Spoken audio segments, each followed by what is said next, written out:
May all beings be happy. May all beings be healthy.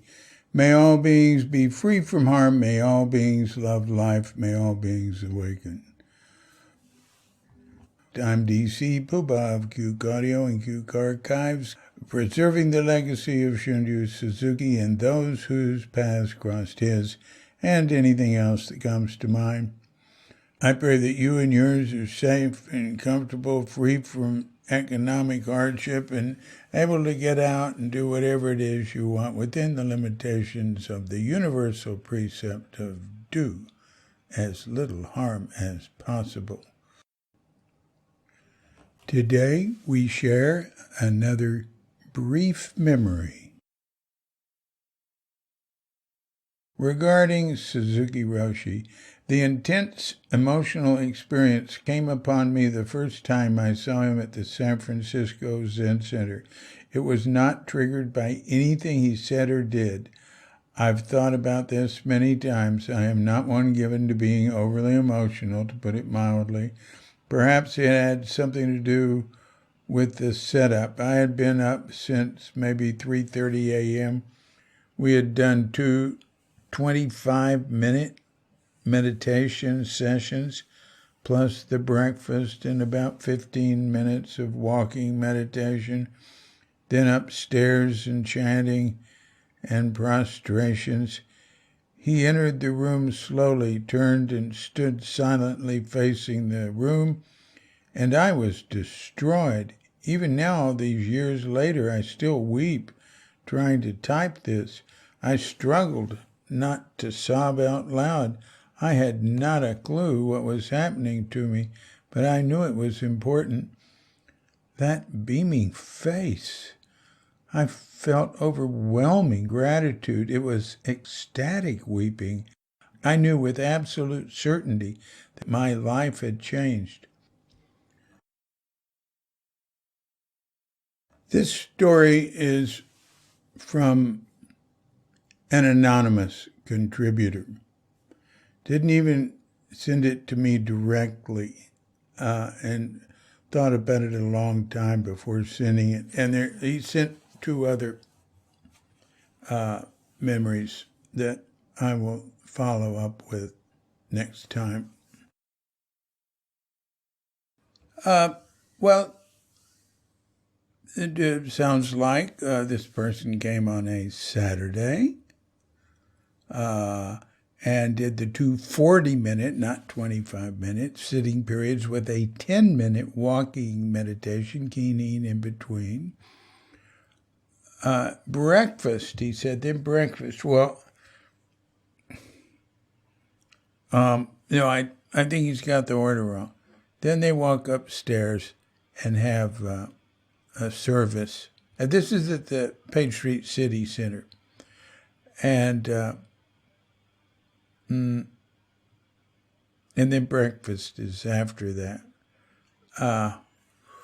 Could have been that they were serving breakfast downstairs. Nah, I don't think so. That would be a session. But anyway, none of that matters. It doesn't have anything to do with his story. This experience he had was not something produced by Shunryu Suzuki. It was something that happened because of his life had led up to that, and seeing Suzuki was like a trigger. I mean, this is the way I look at it.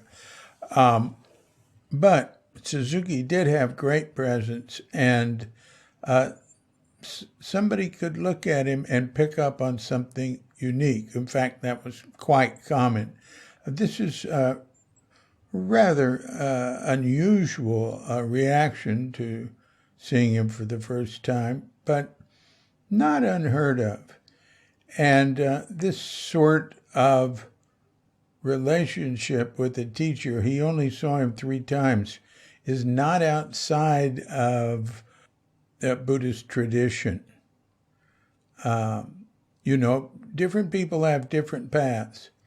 Some people come and they stay for their whole life. And let's say they're devoted to the teacher, and if the teacher passes on, they'll continue on. They might become priests, they might be lay people, but they'll stay very close to it. Some people will just pass through, and I'm talking about the people who are really impressed by it. Number of people just come and go, oh, well, that's interesting, and go on, right? But I'm talking about people who it makes some great impression in their lives. Some of them were there just briefly, like this. And, we have, we are greatly changed by things that happen over a long period of time and things that happen over an extremely brief period of time and everything in between. So this is what happened to this person. He sent it to Jane Hirschfield, the poet, and she sent it to me. And he didn't send it to her right away. The whole thing's on Cuke.com under Brief Memories. It's the second one.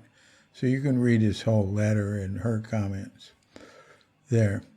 Just go to Cuke.com and write Brief Memories in the site search box, and then go to the second one. I imagine that would do it. There's other ways to get there with drop-down menu. This has been a Cuke Audio mini podcast. I'm DC Poobah of Cuke Audio and Cuke Archives, coming to you from Sleepy Sanur with Dogga Bandita, Feline Cuchita, and dear lovely Katrinka. And we're wishing you and yours and all of us a grand awakening.